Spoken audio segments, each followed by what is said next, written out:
क्या समय आ गया है कि अब हाईकोर्टों से तिरंगा उतर के वहां पे किसी राजनीतिक दल का झंडा लगा जाए? मतलब निर्लज्जता का अमृतकाल चल रहा है। राज्यपाल आदेश देते हैं, राज्यपाल स्टेटमेंट देते हैं कि इन विद्यार्थियों पे कोई पुलिस कार्रवाई नहीं करेगी। संविधान के सामने सब एक है। बिल्कुल। तो इसमें आप ये इसलिए कैसे बेल मना कर सकते हैं कि वो पढ़ी लिखी हो रही? आप ले लीजिए योगी जी के, मुख्यमंत्री उत्तर प्रदेश के, बोले बटेंगे तो कटेंगे। कौन बांट रहा है, कौन काट रहा है, परिभाषित करें। अरे गर्व है मुझे उस बेटी पे। इतनी मानसिक स्थिति में भी जिसका शारीरिक शोषण हुआ हो, जो कोर्ट के केस में लड़ रही हो, एक अंधे भक्तों की पूरी फौज उसको बदनाम करने में लगी हो, दिल्ली पुलिस ने उसको न्याय देने के बगैर जूते के नीचे रगड़ दिया हो, फिर भी वो गोल्ड मेडल तक पहुंचती है। गर्व है मुझे बेटी पे मेरे। बिल्कुल। तो मुझे शर्म है ऐसे नालायकों पे। सही बात। तब राष्ट्रपति का दिल नहीं पचीसता। क्या है ऐसा मणिपुर में? सिर्फ अपनी अकड़ कि आपने मणिपुर में बोला इसलिए हम मणिपुर में नहीं बोलेंगे, चाहे वहां पे 1000 लड़कियों की इज्जत लूट जाए। मणिपुर भारत के बाहर का नहीं है। हर आदमी को बता बता कि तू इस जात का है, तू इस जात का है, कि मैं ओबीसी हूं, तू वो ये है, तू वो है। ये कर करके ये एक धर्म के नाम पे, जाति के नाम पे कटुता फैलाने का प्रयास कर रहे हैं, सिर्फ सत्ता पाने के लिए। कांवड़िया के सामने मस्जिद नहीं पढ़े करके मस्जिद पे कपड़ा डाल रहे हैं। ये भाजपा का दोहरा चरित्र है।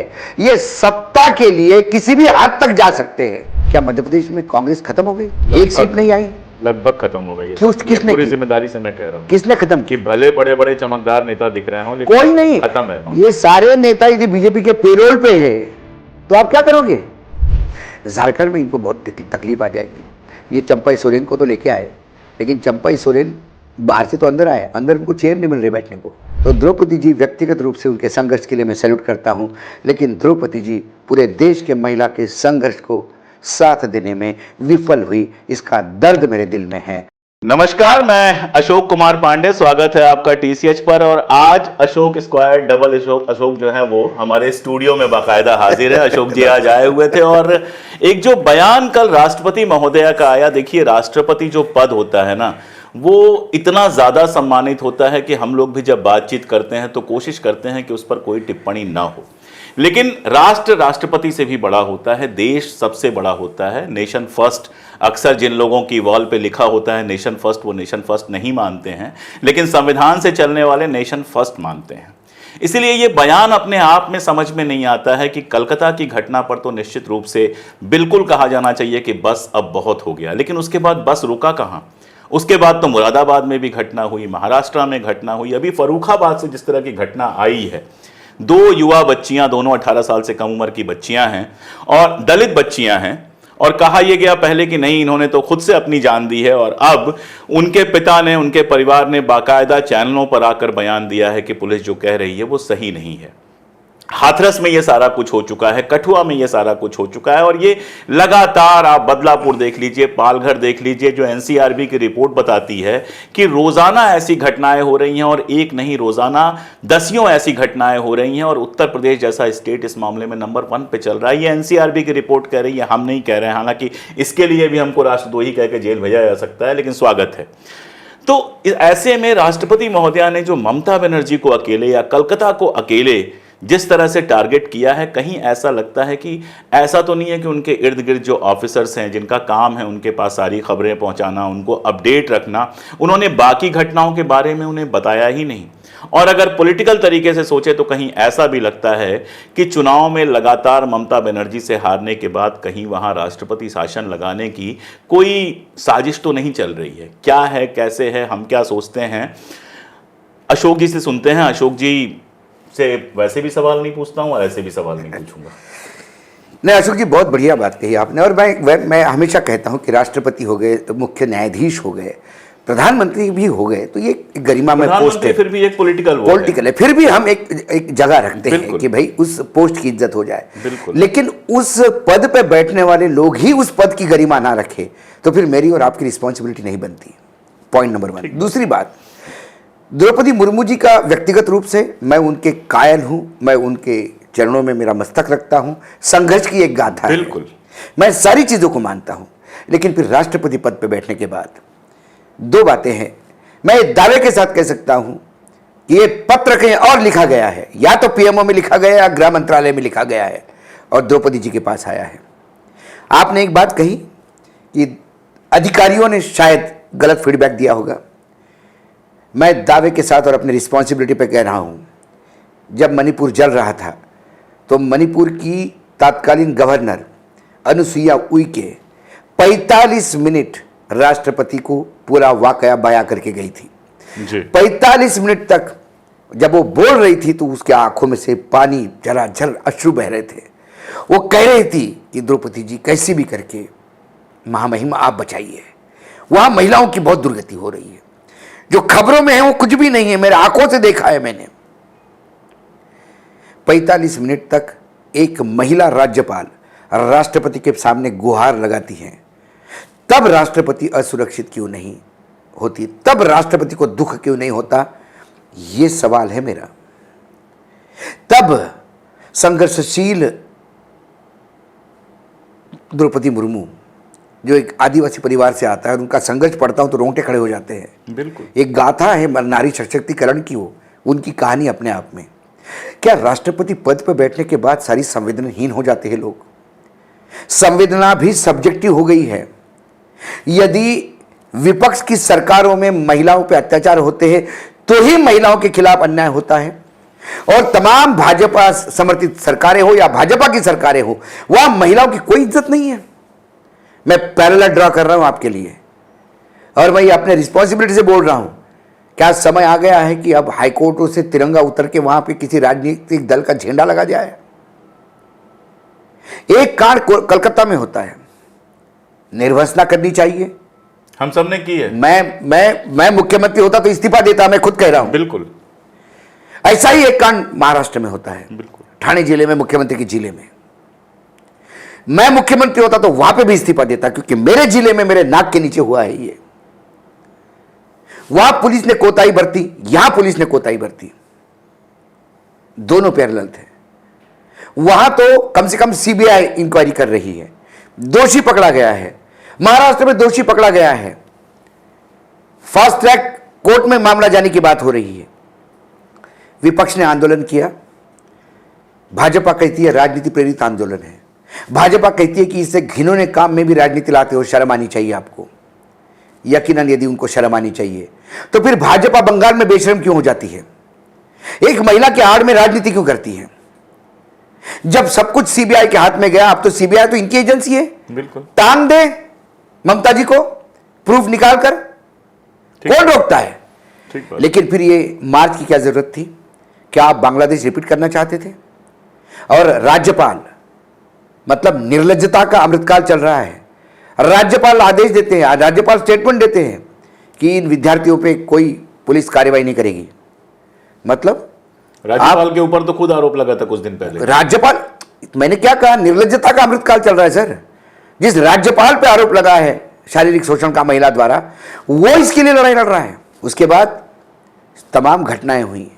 एक और चीज जोड़ लीजिए, एक और चीज जोड़ लीजिए, हाईकोर्ट ने महाराष्ट्र बंद वही उसी पे, इसीलिए मैंने कहा हाईकोर्ट में, महाराष्ट्र में हाईकोर्ट कहता है, और कितना प्लानिंग से हुआ है ये मैं आरोप लगा रहा हूं आपको, क्योंकि मेरे सामने जो दिखता है वो दिखता है। हो सकता है क्या सजा हो जाएगी सर, लेकिन सच्चाई बोलने से रोक नहीं सकता कोई। हाईकोर्ट के पास दोपहर को, रात को चर्चा है इसकी, वर्षा में मुख्यमंत्री की यहां मीटिंग हुई, हो सकता है इस केस को लेकर भी मीटिंग हुई होगी।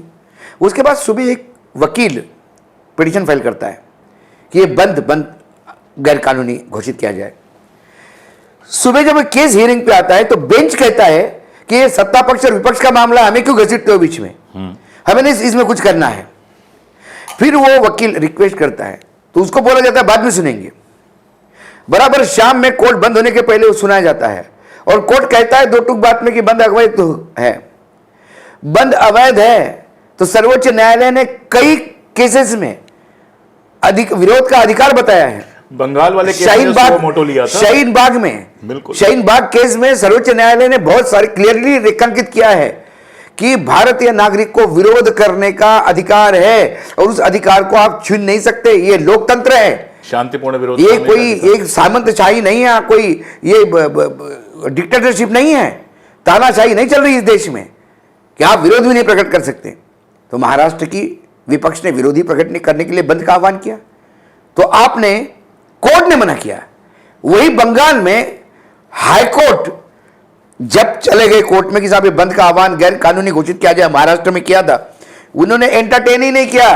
क्या कविता के मामले में सर्वोच्च न्यायालय ने जो टिप्पणी की उसके बाद हाईकोर्ट की उस जज को बैठना जरूरी है उसमें? के कविता के मामले में जो गवई जी के बेंच ने कमेंट किया है, उनने कहा है कि संविधान के सामने सभी लोग समान हैं।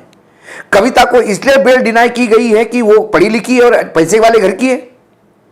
यह संविधान में कहां से आया है कि आप पैसे वाले हैं? संविधान में तो गरीब हो या रईस हो, आप पढ़े लिखे हो, अनपढ़ हो या कुपढ़ हो, आप जो कुछ भी हो, आप पुरुष हो, स्त्री हो या कोई तृतीयपंथी हो, आप सबके सामने, किसी भी धर्म और जाति के हो, सवर्ण हो, दलित हो, संविधान के सामने सब एक है। बिल्कुल। तो इसमें आप ये इसलिए कैसे बेल मना कर सकते हैं कि वो पढ़ी लिखी है? और इसे यदि थोड़ी लज्जा होती तो जज ने की हुई गलती के लिए इस्तीफा दे देना चाहिए। लेकिन बेशर्मी का, फिर मैं कह रहा हूं, अमृतकाल चल रहा है सर, सब बेशर्मी की इंतहा कर रहे हैं और इस संविधान को पैरों के नीचे रगड़ रहे हैं। आपको क्या लगता है, आज जब ममता ने कहा कि बंगाल जलाओगे तो पूरा देश जलेगा, हेमंत विश्व शर्मा कहते हैं कि आपने ऐसी किसी बात कर दी, देश राष्ट्रद्रोही की बात कर दी, देश जलाने की बात कर दी। 3 मुख्यमंत्री है, उसमें हेमंत विश्व शर्मा है, विधानसभा के पटल पे बेशरम होकर कहते हैं कि हाँ मैं पक्षपात करूंगा, हाँ मैं पक्षपात करूंगा, रोक लो मुझे कोई रोकता है तो। क्या आसाम 2 फाड़ों में राज्य बटेगा? उन्होंने कहा लोअर आसाम का आदमी अपर आसाम नहीं जाने दूंगा मैं। ये तो ऐसा हुआ, यहां तो महाराष्ट्र में बिहारियों को रोक दिया तो संविधान का मामला आ गया था। महाराष्ट्र की मुंबई किसी के बाप की नहीं है। उस मुंबई पर जितना महाराष्ट्र का अधिकार है, उसलिए इस देश के हर नागरिक का अधिकार है, वो जा सकता है, आ सकता है। बिल्कुल। ये संघीय संरचना है, ये अलग अलग देश नहीं है जो वीजा लेना पड़े। आज 2.5 लाख मराठी यदि मुंबई यहां काम करते हैं दिल्ली में तो वीजा लेके नहीं आए, बिल्कुल, ये अपना अधिकार समझ के आए। आप यूपी से आए, मैं महाराष्ट्र से आया, हम 4 लोग बैठे अलग अलग राज्यों से आए हैं। बिल्कुल, ये देश का संविधान हमें देता है। तो ये लोअर आसाम से अपर आसाम नहीं आने दूंगा, ये बादशाह बन गया आसाम का। 18 विपक्षी दलों ने केस किया है इसका। हाँ, उसके बाद क्या हुआ? आप ले लीजिए योगी जी के, मुख्यमंत्री उत्तर प्रदेश के, बोले बटेंगे तो कटेंगे। कौन बांट रहा है, कौन काट रहा है, परिभाषित करें। कौन बांट रहा है, कौन काट रहा है? बांग्लादेश का उदाहरण दे रहे हैं, शर्म आती है जरा। आप अपना मणिपुर का उदाहरण देखिए ना। मणिपुर के उदाहरण पे कहिए कि आदिवासियों को हम काटेंगे, क्योंकि वहां आदिवासी कुकी कट रहा है, सरकार इनकी है।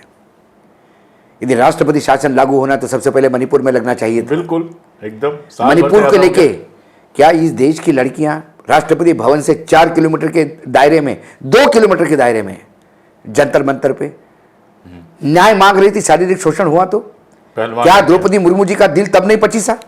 क्या उनके कान पे वो बात नहीं गई? क्या उनने ये बात देखे नहीं? सामंतवाद का प्रतीक राजदंड लेके प्रधानमंत्री नए पार्लियामेंट में जाते हैं और वहां से मात्र 500 मीटर दूरी पर दिल्ली पुलिस बर्बरता से उन लड़कियों के साथ व्यवहार करती है।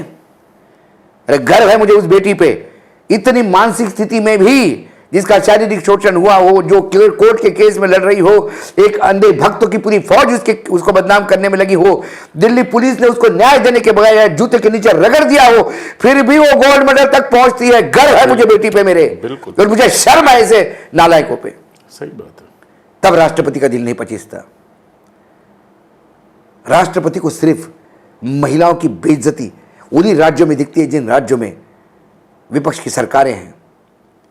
तो फिर उसके बाद क्या बचता है? और मणिपुर का तो सर डबल इसलिए है, अनुसुईया उइके जी आदिवासी, मणिपुर के आदिवासी, और हमारी जो आदरणीय महामहिम अनुसुईया जी जब कंबाइन मध्य प्रदेश था जी, और मैं इंदौर में पत्रकारिता कर रहा था जी, तब से अनुसुईया जी को हमारे संबंध है। राजनीति में बहुत सारे नेता होते हैं, व्यक्तिगत संबंध बहुत कम लोगों से होते हैं। वो एक हमारी बड़ी बहन जैसी थी।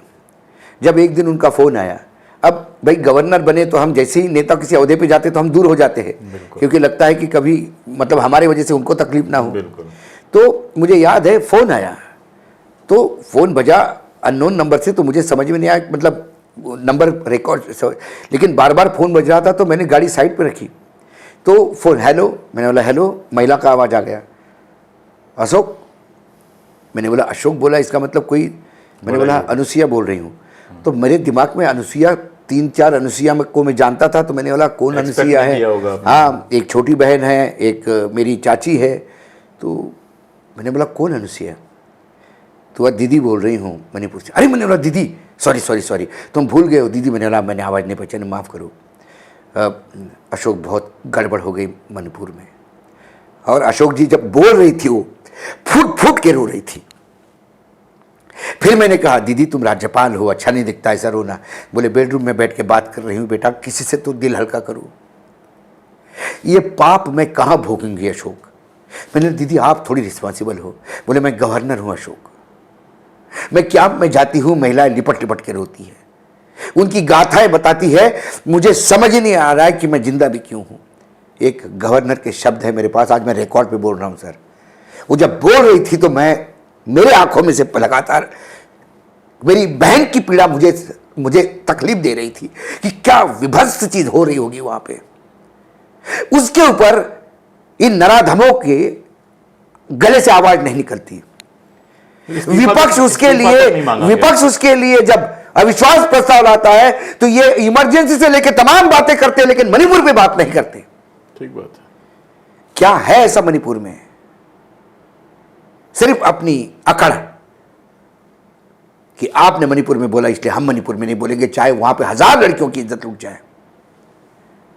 मणिपुर भारत के बाहर का नहीं है, और ऐसा ही इनका व्यवहार चलता रहा तो ये देश टुकड़ों में बटेगा सर। नहीं तो जो कहा खंड हो जाएगा। जो योगी ने कहा है बटेंगे तो कटेंगे, वो बिल्कुल सही कहा है। अगर ऐसे ही हिंदू में, मुसलमान में, मणिपुर में, कलकत्ता में, तो देश कटेगा, तो कटेगा ही कटेगा। एक मध्य प्रदेश का मुख्यमंत्री, इस देश में रहना हो तो रामकृष्ण कहना होगा। अरे क्या इसके पहले नहीं कहा जाता था? इसके जन्म के पहले नहीं कहा जाता? नहीं, मैं सवाल यह है कि रामकृष्ण कहलवाने की कंपलसरी करने वाले आप कौन? जय जितेंद्र भी कहने वाले लोग हैं यहाँ पे। बिल्कुल। वाहेगुरु जी खालसा करने वाले भी लोग हैं। बिल्कुल। इस देश का, इस राष्ट्र का एक ऐसा सामाजिक ताना बाना था सर। 2014 से उस ताने बाने को नष्ट करने में लगे हुए हैं। हर आदमी को बता कि तू इस जात का है, तू इस जात का है, कि मैं ओबीसी हूं, तू वो ये है, तू वो है।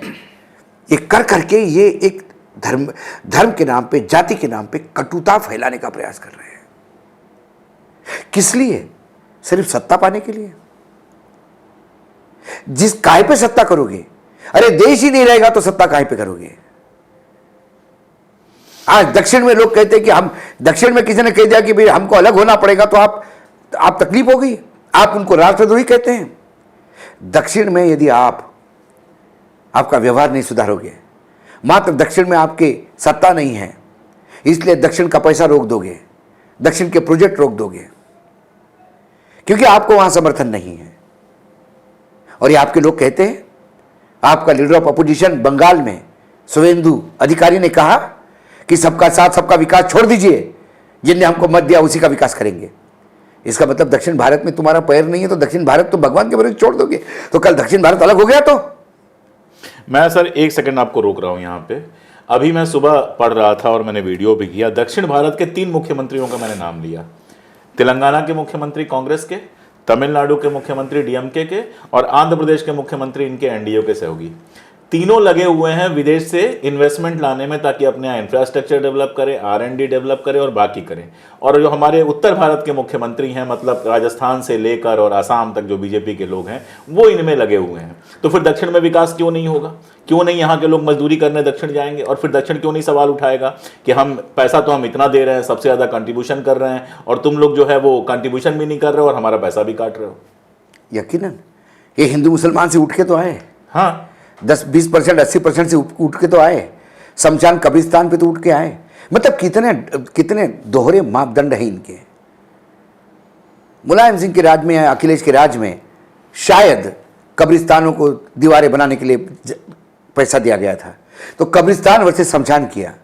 आज यही एनडीए की सरकार आंध्र प्रदेश में मस्जिद को 10,000 रुपए महीने का मेंटेनेंस दे रहे हैं, और उत्तर भारत में कावड़िया के सामने मस्जिद नहीं पड़े करके मस्जिद पे कपड़ा डाल रहे हैं। ये भाजपा का दोहरा चरित्र है। ये सत्ता के लिए किसी भी हद तक जा सकते हैं। कहीं पे गौ माता है, कहीं पे बीफ खाता है। बिल्कुल, कहीं पे गौ माता है, कहीं पे बीफ खाता है, कहीं पे राम बोलता है और कहीं पे अनाज। ये बाकायदा वहां नमाज पढ़ सकते हैं सत्ता के लिए। नमाज पढ़ना बुरी बात नहीं है, अच्छी बात है। यदि किसी धर्म चार आपके मित्र है और उनको यदि वो खुश होते हैं नमाज पढ़ने से कोई प्रॉब्लम नहीं है। मेरे ऐसे कई मुसलमान दोस्त हैं, वो मंदिर जाते हैं। मेरे राजस्थान में राजनीति में एक विधायक है, वो जितनी गीता पे बात करेंगे तो आप देखते रह जाओगे कि क्या आदमी बात करता है। साहब आप तो जानते ही हो, उनको जितने भजन याद होंगे अच्छे अच्छों को नहीं याद है। और बहुत अच्छा गाते हैं वो। रस खान किसके लिए जाना जाता है? श्री कृष्ण के लिए जाना जाता है। बिल्कुल, भगवान श्री कृष्ण ने उनकी जात तो नहीं पूछी थी और उन्हें फांसी पे तो नहीं दिया था कि भाई तुमने श्री कृष्ण भी लिखने की तुम्हारी औकात कैसी। और उस समय मुस्लिम रूल था देश में मुस्लिम रस रूल खान था। मुस्लिम थे और बुत परस्ती कर रहे थे, श्री कृष्ण पे लिख रहे थे और कोई सजा उनको नहीं हुई। कोई सजा हुई उनको नहीं हुई, ना तुलसी को हुई ना रस खान को हुई। तो कुल मिलाकर जब हम देखते हैं तो कितना बढ़िया इस देश का। मैं तो सर विदर्भ से आता हूँ। हमारे यहाँ तो क्योंकि विदर्भ का बहुत सारा एरिया या तो निज़ाम से जुड़ा हुआ था या मुगलों के अंडर था, फिर बाद में मराठों ने भी अंडर ले लिया, लेकिन मराठों का इन्फ्लुएंस ज़्यादातर पश्चिम महाराष्ट्र उस साइड पे रहा। तो विदर्भ में उरुस होते हैं। मेरे गांव में उरुस होता था। उर्स को कहते होंगे जी। हम मेले को उरुस ही कहते थे। हम विदर्भ से बाहर आने के बाद पता पड़ा कि यात्रा भी कोई होती है और मेला भी कोई होता है। और मेले और उर्स का फर्क कसम भगवान की मुझे गांव छोड़ने के बाद पता पड़ा। बताइए। हमारे गांव में आज भी किसी के यहाँ शादी होती है तो लोग आते हैं, बैठते हैं। हमारे यहाँ एक मजार है कंबलपोश बाबा की। नया दूल्हा दुल्हन घर में सत्यनारायण की पूजा होने के बाद लोग पूछते कि वो गए थे क्या मजार, मतलब कंबलपोश बाबा के पास। हाँ, वहाँ कंबलपोश बाबा के यहाँ नारियल भी फोड़ा जाता है, आरती भी की जाती है। मुसलमान रीति रिवाज कोई नहीं वहाँ। और एक बेचारा मुस्लिम वो बैठा रहता है, वो उसके सर पे ऐसा रखता है और हो गया, पूजा हो गई जी। वहाँ आरती होती है। बताइए कौन पूछता है? साईं बाबा का किसने धर्म पूछा था? आरती होती है आज भी वहाँ पे। तो कुल मिलाकर ये अलग टाइप का समाज है और ये को एग्जिस्ट करता है। आप भी हमारे साथ रहे, हम भी साथ में रहे, सब मिलके साथ में रहे। ये कैराना की बात करते हैं। मैंने कैराना जैसा हिंदू मुसलमान का दोस्ती जीवन में कहीं नहीं मिलेगी आपको। आप जाके देखिए, कैराना में 2 बार ईद मनती है। दिवाली के दिन पूरा कैराना दिवाली मनाता है, मुसलमानों को घर पे रोशनी होती है, और ईद के समय हिंदुओं के घर पे रोशनी होती है और ईद मनाते हैं। ये कैराना का। लेकिन कैराना को आपने कितना बदनाम किया। कैराना वालों को जाके पूछिए, बाहर के पत्रकार गए तो सर पे आते मारने। पत्रकारों ने कैराना को इतना बदनाम किया कि वहाँ शादियाँ नहीं हो रही लोगों की। लड़की कैराना देते बोलते थे नहीं नहीं, तो पाकिस्तान है, कैसे दे। एक कैराना में मैंने स्टोरी की, मेरे लोग वहाँ पे एक एसोसिएशन का अध्यक्ष मुझे बोल रहा था, मेरी बेटी की शादी करने के लिए मुझे बोले 28-30 साल का लड़का हुआ तब जाके शादी हुई अशोक जी। और दिल्ली के परिवार को मैंने बोला कि एक बार आप कैराना आके देखिए भाई साहब, आपको लगे पाकिस्तान है तो फिर आप जूते मार लेना।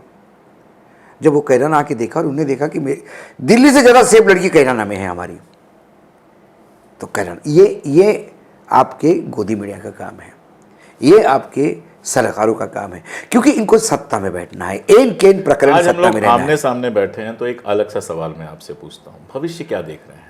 आगे किधर जाते हुए चीजों को देख रहे हैं? नहीं, मुझे इस देश की जनता पे विश्वास है सर। मैं लोगों के बीच में घूम रहा हूँ, मैं लगातार भ्रमण पे रहता हूँ। बिल्कुल। और मैं बाहर, मतलब मैं ऐसे 5 स्टार होटल में नहीं बैठता, मैं गांव में जाता हूँ। गांव में बात होती है, लोगों को इनके भड़काने से घृणा हो रही है। यही हश्र है कि महाराष्ट्र में सिंगल डिजिट पे आ गए। उत्तर प्रदेश में कितने बेनिफिशियरीज है, कहते थे ना कि लाभार्थियों का बड़ा वोट बैंक है, सारे लाभार्थियों ने जूता निकाल के मारा है, जो उत्तर प्रदेश में हश्र हुआ इनका। यदि मध्य प्रदेश में, मैंने फिर कहता हूँ आपको, यदि आज मोदी जी तीसरे टर्म पे है तो ये कांग्रेस की वजह से है। 10 राज्य है जहाँ कांग्रेस और बीजेपी आमने सामने है, वहाँ कांग्रेस फेल हो गई, सिर्फ 28 सीटें मिली उनको। राजस्थान तो मैं मानता नहीं, वो सब वसुंधरा जी की कृपा है। बाकी मध्य प्रदेश में, क्या मध्य प्रदेश में कांग्रेस खत्म हो गई? एक सीट नहीं आई, लगभग खत्म हो गई है। क्यों? किसने? पूरी जिम्मेदारी से मैं कह रहा हूँ, किसने खत्म कि भले बड़े बड़े चमकदार नेता दिख रहे हो, लेकिन कोई नहीं खत्म है। ये सारे नेता यदि बीजेपी के पेरोल पे है तो आप क्या करोगे? बीजेपी के पेरोल पे है। आप सोचिए ना, शहजाद अली का घर गिराया गया, वो कांग्रेस में था, और 2 दिन बाद बयान आते हैं लोगों के। मैंने क्या कहा? ऑफिशियल हैंडल तक से बयान नहीं आया एमपी मैंने कांग्रेस के। फिर वही कहा आपको कि कांग्रेस एग्जिस्ट कहाँ करती वहां पे। जो कांग्रेस की जिनके हाथ में, मतलब जो आदमी बीजेपी जा रहा था, बीजेपी ने दरवाजा नहीं खोला, वापस आ गया, उसी के हाथ आपने लोकसभा दी। क्या अपेक्षा रखते हैं कमलनाथ से? कोई अपेक्षा नहीं। ठीक बात है। आप क्या हुआ तेलंगाना में? तेलंगाना में पूरी की पूरी सीटें आनी थी बीजेपी की। जिस बीआरएस को जनता ने नकारा, उन्हीं बीआरएस के लोगों को बुला के आपने 5 टिकट दिए, लोकसभा के 5 हार गए। बिल्कुल। क्या जरूरत थी? क्योंकि वहां के मुख्यमंत्री को लोकल लोगों को निपटाना था, इसलिए उसने बीआरएस को निपट गई कांग्रेस। 7-8 सीटें आती है। कांग्रेस के अध्यक्ष कर्नाटक से आते हैं, कर्नाटक में सरकार है। कर्नाटक का किस्सा याद है? हम लोग कांग्रेस अध्यक्ष के घर थे। हाँ बिल्कुल। जब कांग्रेस अध्यक्ष ने कहा कि 8 से 10 सीटें आ रही तो हैं, हमने एक दूसरे को देखा, आई वॉज शॉक्ड, क्योंकि मेरा कैलकुलेशन ही बिगड़ गया। फिर भी 235 पे जो मैंने कहा वो इसलिए आया, मैंने उस दिन बोला बाकायदा कि 235 का आंकड़ा मेरा आया, लेकिन मैं इसमें मेरी एक गलती स्वीकार करता हूं। मेरे कैलकुलेशन के अनुसार टोटल 235 आ गई, लेकिन ऊपर गड़बड़ हो गई। वो गड़बड़ क्योंकि मेरे यहाँ जो चित्रांश, आशीष चित्रांश जो मेरे एडिटर है, वो लगातार यूपी भ्रमण कर रहे थे। वो मुझे बता रहे थे यूपी में 30 से ज्यादा का लॉस है बीजेपी को, जो मुझे लग नहीं रहा था। नहीं, मैं कंफर्म आपने बोला था मुझे, आनंद वर्धन ने कहा था कि महाराष्ट्र और यूपी में कंपटीशन है, ज्यादा बड़ा गड्ढा कहां होगा। बिल्कुल। लेकिन जिस हिसाब से लोगों ने नकारा है, और यदि मैं रिपोर्ट देखूं, करीब करीब 79 सीट ऐसी है जहां वोट ज़्यादा गिने गए और वोट कम गिरे। जितने वोट गिरे उससे ज़्यादा गिने गए। उनमें से 60 सीटें बीजेपी की हैं। यदि वो 60 माइनस करे तो 180 पे है ये 30 भी कर दीजिए। मैंने क्या कहा? 180 पे है ये। कुल मिलाकर राजीव कुमार की मदद, एजेंसियों की मदद, सारा फ्रॉड करके ये 272 नहीं पहुंच पाए। मैं इस देश की जनता को सैल्यूट करता हूं। इन्होंने बहुत, जो विधानसभा चुनाव होने वाले, अच्छा महाराष्ट्र में चुनाव होगा कि नहीं होगा? महाराष्ट्र में नहीं होगा सर। देखिए, चुनाव इलेक्शन कमीशन 2 वजह से टाल सकता है। एक प्राकृतिक आपदा, बाहरी आक्रमण, या वित्तीय इमरजेंसी। ये तीनों चीज़ें अब महाराष्ट्र में नहीं है, देश में नहीं है। इसलिए इनको नवंबर के पहले चुनाव करना अनिवार्य है। जम्मू कश्मीर सर्वोच्च न्यायालय के हिसाब से, साथ में हरियाणा इसलिए कर रहे थे, इनको लगा 5-5 है तो थोड़ा सा निकाल लेंगे, थोड़ा चांस है। झारखंड में इनको बहुत तकलीफ आ जाएगी। ये चंपाई सोरेन को तो लेके आए, लेकिन चंपाई सोरेन बाहर से तो अंदर आए, अंदर उनको चेयर नहीं मिल रही बैठने को, क्योंकि जा जाते बाबूलाल मरांडी डंडा लेके खड़े हो रहे हैं, या तुमको तुम्हारी ज़रूरत नहीं है। ठीक है। उधर हेमंत बाहर निकलने के बाद, हेमंत के बारे में जो न्यायालय ने टिप्पणियाँ की, एक सर इस पर शो करिए, मेरी रिक्वेस्ट है आपसे। और ये न्यायपालिका पे शो होना चाहिए। अगला करते हैं वो इसलिए, आपको और राजू भाई दोनों को दोनों के, हाँ, और एक लंबा शो 1 घंटे का करते हैं। उसमें इसलिए होना चाहिए कि ईडी को 2014 से लेकर लगातार न्यायालय हड़का रही है, किसी अधिकारी को जवाबदेही नहीं देती। जितने आपने जमानत लिए, आप अनिल देशमुख से लेके हेमंत सोरेन से लेके संजय राउत, हेमंत सोरेन, कविता, उसके बाद बाकी तमाम लोगों की आप जमानतें देखिए। सारी जमानतों में जो टिप्पणियां की है कोर्ट ने, वो यही की है कि आपने अरेस्ट क्यों किया, केस तो बनता नहीं। और आज नहीं कल अरविंद केजरीवाल पे भी यही टिप्पणी आ सकती है। जब ये टिप्पणियां आती है तो इसकी जवाबदेही ईडी की किसी की तो हो। बिल्कुल। मैं फिर एक बार गुहार लगाता हूं मुख्य न्यायाधीश से, सर्वोच्च न्यायालय के आदरणीय चंद्रचूड़ जी ने कहा था, न्याय देने से मतलब नहीं है, न्याय होता हुआ दिखना चाहिए। न्याय होता हुआ दिखना चाहिए। आप इनको बेल देके न्याय दे रहे हो, लेकिन न्याय होता हुआ दिखाई नहीं दे रहा है, क्योंकि कोई 6 महीने जेल में रहा, कोई साल भर जेल में रहा, कहेगा न्याय। इसकी जवाबदेही किसकी? एक दिन तो ईडी के किसी अधिकारी को सजा दीजिए कि आप गलत काम क्यों कर रहे हैं बार बार, तब जाके गलत काम करने रोकेंगे। बिल्कुल। आपने न्याय तो करवा दिया इलेक्टोरल बॉन्ड से, लेकिन न्याय हुआ कैसे?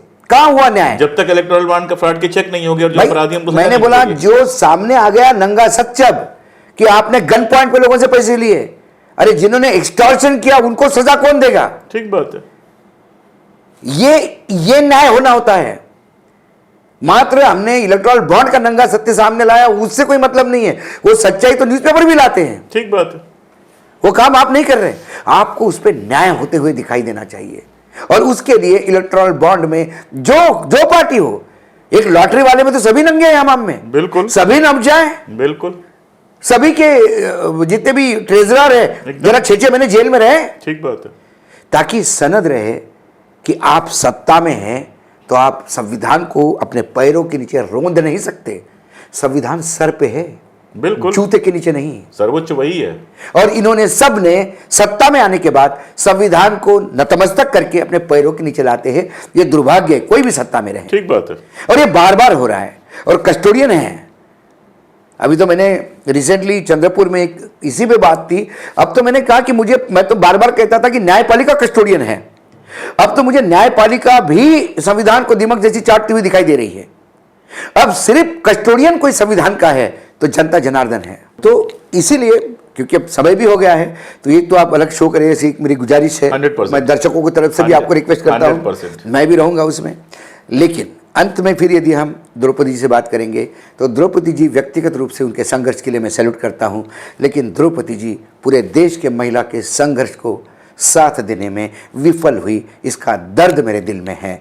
द्रौपदी जी ने जब आवाज़ खोली वो सिर्फ एक राज्य को, क्योंकि वहाँ राष्ट्रपति शासन लागू करना है, इसकी तैयारी के लिए यदि राष्ट्रपति भवन का उपयोग हुआ है, राज्यपालों का तो उपयोग सरेआम हो रहा था, एजेंसियों का तो उपयोग सरेआम हो रहा है, अपने लोग न्यायपालिका में घुसड़ के बेंचेस हाईजैक हो रहे हैं, वो सब होते हुए एक अपेक्षा थी मुझे, क्योंकि कई वक्तव्य मैंने देखे द्रौपदी जी के और वो तीखे थे, खासकर जेल में लोग जो रहते हैं।